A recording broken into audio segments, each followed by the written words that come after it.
तो दोस्तों एक तरफ जहां पे बोइंग कंपनी के F/A-18 super hornet aircraft Dassault aviation के राफेल एम एयरक्राफ्टों का सामना इंडियन नेवी के टेंडर में कर रहा है, और वहीं पे दूसरी तरफ देखा जाए तो बोइंग कंपनी के F-15EX एयरक्राफ्ट डैसॉल्ट एविएशन के राफेल के सबसे ताकतवर एयरफोर्स वर्जन का सामना इंडियन एयरफोर्स के 114 एयरक्राफ्टों के टेंडर में कर रहा है। ऐसे में बोइंग कंपनी के द्वारा टेंडर को जीतने के लिए खाली अपने एयरक्राफ्टों का ऑफर ही नहीं किया जा रहा है, बल्कि एक तरीके से PR स्टंट करते हुए कई तरीके की खबरों को भी पब्लिक किया जा रहा है। आए दिन बोइंग कंपनी के F/A-18 सुपर हॉर्नेट एयरक्राफ्टों को लेके कोई ना कोई दावा बोइंग कंपनी के द्वारा किया जाता है, ताकि ये सिद्ध किया जा सके कि ये राफेल एम से अधिक ताकतवर है। और दोस्तों इसी ट्रेंड को फॉलो करते हुए अब बोइंग कंपनी के द्वारा इंडियन एयरफोर्स के टेंडर में अपने मजबूती लाने के लिए F-15EX एयरक्राफ्टों को लेके एक बड़ा दावा किया गया। दावा यह है कि F-15EX एयरक्राफ्टों का कीमत डैसॉल्ट एविएशन के राफेल एयरक्राफ्टों के मुकाबले में करीबन 33% कम है। दोस्तों आज के इस वीडियो में आप लोगों को इन दोनों एयरक्राफ्टों के बारे में बताऊंगा, और साथ में ये भी बताऊंगा कि बोइंग कंपनी के द्वारा जो दावा किया जा रहा है उसमें कितना सच्चाई है, और क्या सच में F-15EX एयरक्राफ्ट इतना सस्ता एयरक्राफ्ट है।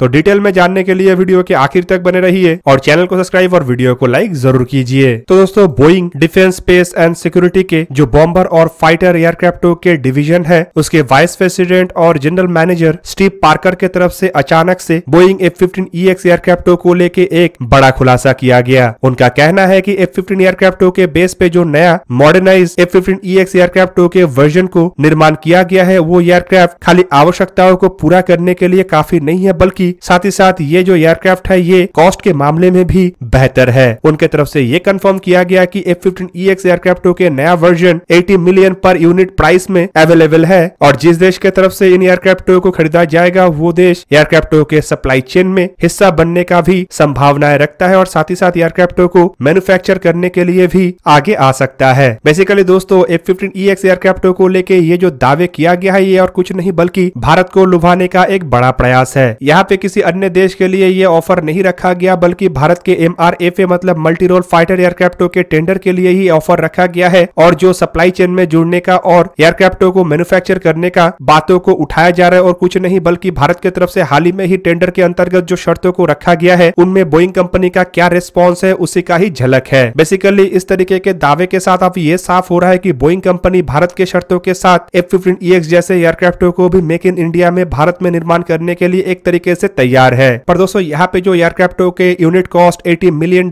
पर यूनिट बताया गया है, यह अब बड़ा सवाल के घेरे में है, क्योंकि अगर एयरक्राफ्टों का कीमत $80 मिलियन पर यूनिट होता है, मतलब हर एक एयरक्राफ्ट $80 मिलियन के लागत से किसी अन्य देश को बेचा जा सकता है, तो ये कीमत इंडियन एयरफोर्स के तरफ से डैसॉल्ट एविएशन से खरीदा हुआ जो राफेल एयरक्राफ्ट है उसके यूनिट कॉस्ट से करीब 33% कम होगा। हालांकि दोस्तों बोइंग कंपनी के इन दावों में भी कई तरीके के दुराभास है, क्योंकि कुछ दिन पहले ही यूनाइटेड स्टेट के डिपार्टमेंट ऑफ डिफेंस के तरफ से बोइंग कंपनी के F-15EX एयरक्राफ्टों के प्राइस को कोट करते हुए जानकारी दिया गया था कि इनमें से हर एक एयरक्राफ्टों के फ्लाई वाई कंडीशन में कॉस्ट $87.9 मिलियन है, मतलब करीब करीब अभी के जो बोइंग कंपनी के दावे है उससे $8 मिलियन पर यूनिट अधिक। जबकि उस दरमियान ये भी बताया गया था कि इन एयरक्राफ्टों के जो फ्लाई पर आवर कॉस्ट है वो करीब करीब $29,000 पर आवर है, मतलब एक घंटा इन एयरक्राफ्टों को फ्लाई करने के लिए करीबन $29,000 खर्चा होता है। हालांकि दोस्तों बोइंग कंपनी की तरफ से किए गए दावे के ऊपर इसीलिए भी संदेह होता है क्योंकि F-35 एयरक्राफ्टों के जो एयरफोर्स वर्जन मतलब F-35A है उसे लेके भी हाल फिलहाल में बताया गया था कि उसका कीमत मतलब पर यूनिट कॉस्ट फ्लाई वे कंडीशन में कीमत $80 मिलियन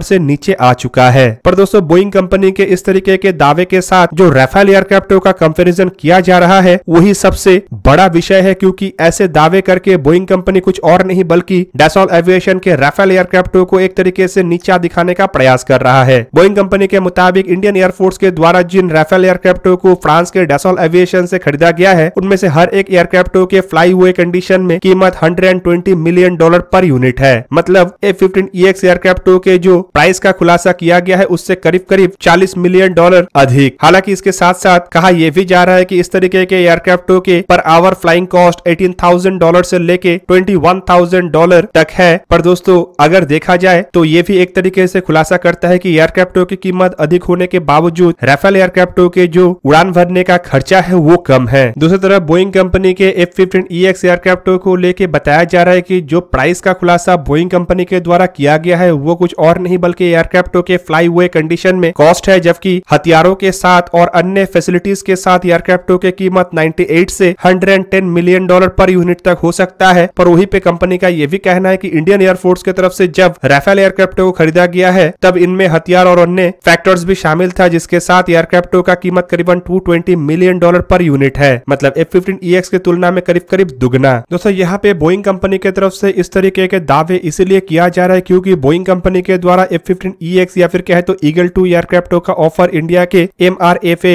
मतलब 114 मल्टी रोल फाइटर एयरक्राफ्टों के टेंडर में किया गया है और बोइंग कंपनी नहीं चाहता है कि ये टेंडर किसी अन्य देश को मिले, क्योंकि हाल फिलहाल में बोइंग कंपनी को यूरोप में काफी बड़े बड़े झटके मिला है, चाहे वो यूरोप के फाइटर एयरक्राफ्ट डैसॉल एविएशन के राफेल के लिए हो या फिर अपने ही देश के लॉकहीड मार्टिन की तरफ से निर्माण किया हुआ F-35 एयरक्राफ्टों के वजह से हो। बोइंग कंपनी के F-15EX एयरक्राफ्टों के भविष्य काफी हद तक इंडियन एयरफोर्स के स्टैंडर्ड के ऊपर टिका हुआ है, क्योंकि ऑलरेडी इन एयरक्राफ्टों को अमेरिकी एयरफोर्स की तरफ से बड़े मात्रा में खरीदने का बातें तो कहा गया था, लेकिन इस फिस्कल ईयर के बजट में एयरक्राफ्टों को खरीदने को लेकर बड़ा बजट एलोकेट नहीं हुआ है, जिस वजह से एक तरीके से माना जा रहा है कि इन एयरक्राफ्टों को शायद ही बड़े मात्रा में खरीदा जाए, जिसके पीछे मेन कारण है एयरक्राफ्टों का कीमत, क्योंकि एयरक्राफ्टों के इस कीमत में अमेरिका अपने बेड़े में F-35 जैसे एयरक्राफ्टों को शामिल कर सकता है, जो स्टेल्थ और नेक्स्ट जनरेशन के एयरक्राफ्ट होने के साथ साथ F-15EX के मुकाबले में अधिक कैपेबल भी है। और दूसरी तरफ अगर देखा जाए तो F-15EX एयरक्राफ्ट एक पुराना डिजाइन है, मतलब 70 के दशक के डिजाइन हुआ एयरक्राफ्ट है, जिसे काफी हद तक मॉडिफाई किया गया है और काफी नए चीजों का इस्तेमाल तो किया गया है, लेकिन अभी भी एयरक्राफ्टों में कई तरीके के खामियां है, खास करके इसका डिजाइन में पुराने छाप होने के साथ साथ एयरक्राफ्टों के पर आवर फ्लाइंग कॉस्ट भी काफी अधिक है।